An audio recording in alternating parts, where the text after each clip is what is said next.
अब मैं आपको मॉक पोल के समय या एक्चुअल मतदान के समय ईवीएम के किसी पार्ट में खराबी आती है तो उसको कैसे बदलेंगे, कौन सा प्रपत्र भरना पड़ता है, इसके बारे में आपको स्पष्ट जानकारी देना चाहता हूँ। जब मॉक पोल के समय अगर ईवीएम के किसी पार्ट में खराबी आती है, जैसे कंट्रोल यूनिट में आती है तो केवल कंट्रोल यूनिट को बदलेंगे। बैलेट यूनिट में खराबी आती है तो केवल बैलेट यूनिट को बदलेंगे। वीवीपैट में कोई गड़बड़ी आती है तो केवल वीवीपैट को बदलेंगे। मॉक पोल के समय जिस इकाई में गड़बड़ी होगी उसी को बदलेंगे। लेकिन एक्चुअल मतदान के समय अगर वीवीपैट खराब होता है तो केवल वीवीपैट को ही बदलेंगे। एक्चुअल मतदान के समय वीवीपैट खराब होता है तो केवल हम वीवीपैट बदलेंगे। कोई मॉक पोल फिर नहीं किया जाएगा।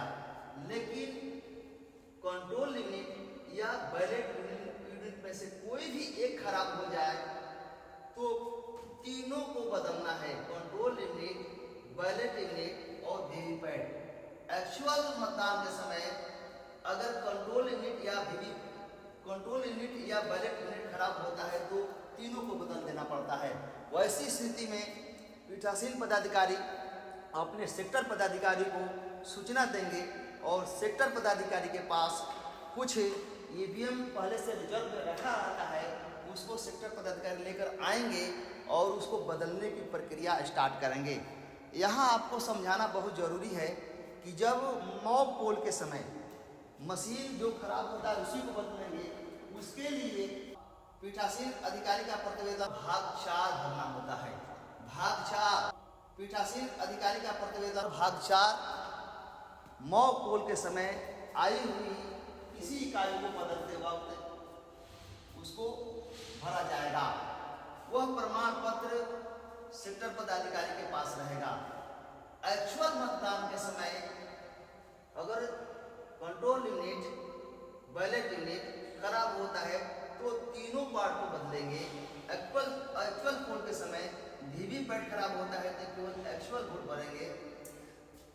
अगर हम तीनों को बदल दिए तो मॉक पोल उस समय भी करते हैं, जिसमें अब मॉक पोल प्रक्रिया के तहत जो 50 मत दिए थे वैसा इसमें नहीं करेंगे।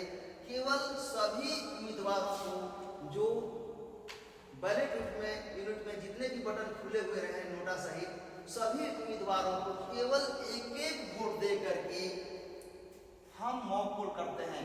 ध्यान रखिए, एक्चुअल पोल के समय अगर कंट्रोल यूनिट या बैलेट यूनिट में खराबी है तो सबको बदलते हैं और मॉक पोल किया जाएगा। उस समय केवल एक एक वोट दे करके मॉक पोल किया जाएगा। वैसी स्थिति में पीठासीन पदाधिकारी के द्वारा पीठासीन अधिकारी का प्रतिवेदन भाग 5 भरा जाता है। भाग 5 यानी मॉक पोल के समय अगर मशीन की खराबी होती है तो पीठासीन पदाधिकारी द्वारा पीठासीन अधिकारी का प्रतिवेदन का भाग 4 भरा जाता है। और एक्चुअल पोल के समय अगर मशीन को बदला जाता है पीठासीन अधिकारी का प्रतिवेदन पत्र भाग 5 भरा जाता है, जिसमें ईवीएम के प्रतिस्थापन संबंधित होता है।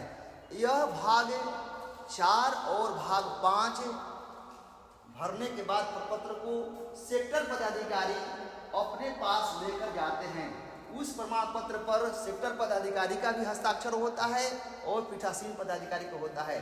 सेक्टर पदाधिकारी इस दोनों प्रमाण पत्र को जो कि प्रतिस्थापन के लिए बनाए हुए हैं वहाँ पर संग्रहण केंद्र के पास जमा नहीं होगा, बल्कि वह सीधे आरओ के पास जमा करते हैं। इसकी सूचना वो आरओ को देते हैं उस प्रमाण पत्र को दे करके, और शेष सभी चीज़ें पीठासीन पदाधिकारी आपके संग्रहण केंद्र पर बने काउंटर पर जमा करते हैं।